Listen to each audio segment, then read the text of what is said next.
How's it going, everyone? So in this video we're going to do something a little bit different, and we're going to take a look at the first page of the famous Sherlock Holmes novel The Hound of the Baskervilles by Sir Arthur Conan Doyle. So I'm going to read it first and then look at the language that he's used, pointing out and explaining any interesting bits of grammar and vocabulary. I'm not going to give Sherlock Holmes too much of an introduction. He is one of the most famous literary characters in the world. I mean, there have been countless television and movie adaptations of his stories. So let me know in the comments if there are any words, phrases or bits of grammar that I missed, and if there are any stories you would like me to take a look at in the future. Oh, and by the way, I'm using a free ebook that I got from Project Gutenberg. I've left a link to their website in the description box below. Okay, and with that out of the way, let's begin.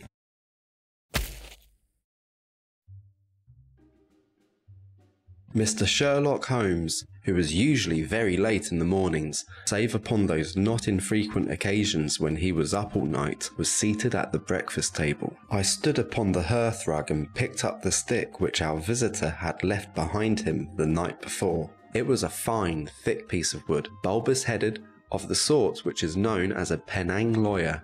Just under the head was a broad silver band, nearly an inch across, to James Mortimer, MRCS, from his friends of the CCH, was engraved upon it with the date 1884. It was just such a stick as the old-fashioned family practitioner used to carry, dignified, solid, and reassuring. Well, Watson, what do you make of it? Holmes was sitting with his back to me, and I had given him no sign of my occupation. How did you know what I was doing? I believe you have eyes in the back of your head. I have, at least, a well-polished silver-plated coffee pot in front of me, said he. But, tell me, Watson, what do you make of our visitor's stick? Since we have been so unfortunate as to miss him and have no notion of his errand, this accidental souvenir becomes of importance. Let me hear you reconstruct the man by an examination of it. I think, said I, following as far as I could the methods of my companion, that Dr. Mortimer is a successful elderly medical man, well esteemed since those who know him give him this mark of their appreciation. Good, said Holmes. Excellent. I think also that the probability is in favour of his being a country practitioner who does a great deal of his visiting on foot. Why so?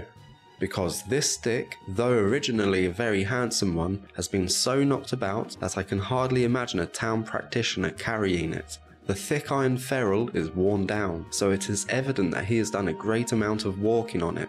Perfectly sound, said Holmes. And then again, there is the friends of the CCH. I should guess that to be the something hunt, the local hunt to whose members he has possibly given some surgical assistance, and which has made him a small presentation in return. Okay, so as a quick summary, in this scene, we see Dr. John Watson is attempting to work out what kind of person this James Mortimer is from a walking stick that Mr. Mortimer had left at Holmes's place the previous evening. The first paragraph has several things in it that I want to draw attention to. In the opening sentence, we can see Conan Doyle has used a non-defining relative clause, which is followed immediately by another clause that adverbally modifies the first clause. This second clause, save upon those not infrequent occasions when he was up all night, is interesting, as firstly it uses the preposition save, which is a more literary way of saying except, start a prepositional phrase which actually has another prepositional phrase inside it. If you don't know, a prepositional phrase is a group of words that starts with a preposition and is followed by something acting as a noun. But the preposition except, or save in this case, can be followed by some form of noun or a clause starting with a w word, like when or where, and we find this w clause when he was up all night after another prepositional phrase upon those not infrequent occasions. And even this phrase needs a little unpacking too. So the word upon is just a more formal version of on, often used for more abstract senses of on. Okay, that's great. But this next part, this not infrequent occasions bit, might seem a bit strange at first. If infrequent is another way of saying not frequent or rare, why doesn't Conan Doyle just write frequent instead of not infrequent? Well, it doesn't necessarily have that meaning. If you think of frequent and infrequent as being adjectives of, well, frequency, it means that Sherlock stayed up all night on more occasions than could be described as rare, but not enough to be called occasional. Sort of in the middle. It's a more literary way of saying quite rare. So we could say this whole sentence in a more straightforward but less literarily talented way. Mr. Sherlock Holmes, who was usually very late in the mornings, except on those quite rare occasions when he stayed up all night, was seated at the breakfast table. Okay, and before we move on from this sentence, why does Conan Doyle use the passive was seated instead of just saying sat, like who or what placed Sherlock Holmes in his seat? Well, probably Sherlock himself did. We often hear this kind of phrase in English, and while using the passive might lead us to think that somebody made the decision to place Sherlock there, it was probably just convention that made Sherlock sit there. It was his usual place at the table. Okay, let's move on from this. In the next sentence, we have the word hearthrug. So, a hearth is an old word meaning the fire in a home that was used for heating and cooking. So with hearthrug, you can think of one of those rugs on the floor in front of a fireplace. This sentence also uses the past perfect to show the action of their visitor leaving his walking stick occurring before John Watson stood on the rug and picked it up. Following this, the next sentence uses a compound adjective, bulbous headed, meaning the head of the stick was bulbous, in other words fat and rounded, like a light bulb. Indeed, they give this kind of stick a name, a Penang lawyer, which a little googling tells us is this. Skipping a sentence, we come across some initializations. I wasn't sure what this meant, but Google tells me it means a member of the Royal College of Surgeons. The second initialization is unknown, and its meaning is something that Holmes and Watson discuss. The word engraved means the words were scratched into the metal using a tool. Before we finish this paragraph, I want to point out the word practitioner. This is another word for a doctor who works at a practice or small community hospital or clinic, the sort you might go to if you have a sore throat or some other minor illness. Okay, so with that paragraph done, let's look at this sentence. Two things to note here. The sentence starts with the exclamation, well.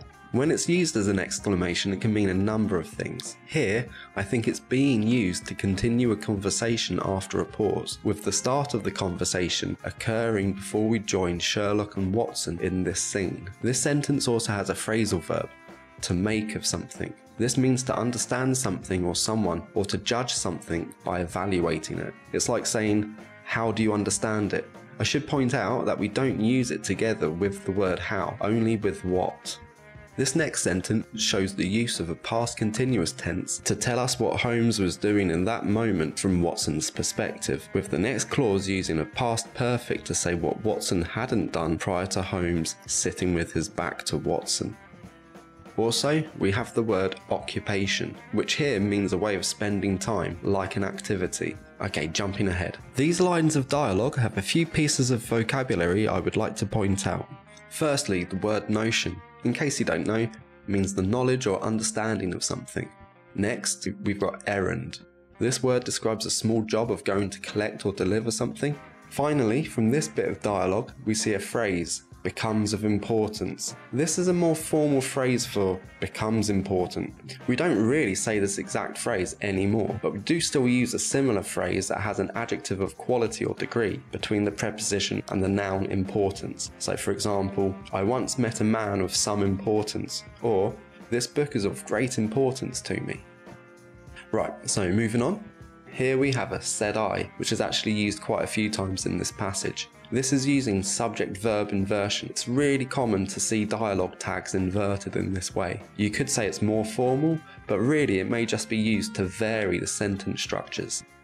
Right, so let's skip to this line of dialogue. I think also that the probability is in favour of his being a country practitioner who does a great deal of his visiting on foot. So what immediately jumps out to me are the words, in favour of his being a country practitioner. In most modern speech, we would probably say in favour of him being a country practitioner. But actually, how Conan Doyle has written it is the correct way in formal communication. And that's because the word being is used as a gerund that starts a noun phrase. And as it's a noun, we can't use him before it, as him is an object pronoun. In other words, it would lead to a situation of having two nouns next to each other, and this greatly displeases the grammar gods. However, both his being and him being can exist in English, but actually the word being would change from a gerund to a present participle that is modifying the object pronoun, and this leads to a very subtle change in meaning.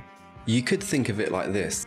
If the phrase was, the probability is in favour of him being a country practitioner, it would answer the question, which person is most likely to be a country practitioner? So this phrase puts the focus on the person. Whereas the original phrase, the probability is in favour of his being a country practitioner, answers the question, what is his job? And this puts the focus on the thing the person has, in this case, his job. It's a very fine distinction, and in the context it basically means the same thing, but Conan Doyle wouldn't put incorrect grammar from a formality point of view into Sherlock or Watson's mouths, since they are both highly educated individuals. Okay, we're on to the last stretch. And now we have these three pieces of vocab. Down here we have the word ferrule. Actually, I needed to search for this word. It means the piece of material that covers the end of a stick. I guess it's to protect it. The next word I want to point out is sound being used as an adjective. When sound is being used as an adjective, it has a number of different meanings. In this context, it means that something is based on reason, sense, or judgment. Okay, the last thing I want to point out is when Watson mentions the something hunt. This is referring to a fox hunt, where grown men in silly outfits on horses hunt foxes with dogs. He calls it something because they are often named after the county where the hunt takes place. County being the name of an administrative region in the British Isles. So there's a little cultural context for you. Okay, so that's that. I think it's been quite a good exercise and looking at bits of grammar and vocabulary that wouldn't get too much attention otherwise. Hopefully it will encourage some of you to take a look at these stories. Remember, I got this from Project Gutenberg, so check them out. Let me know in the comments if you like this video, so I can do more of them in the future or not. Also, leave a comment if you think I've missed anything important and if there are any books that you want me to do in the future. Okay, so thanks for watching.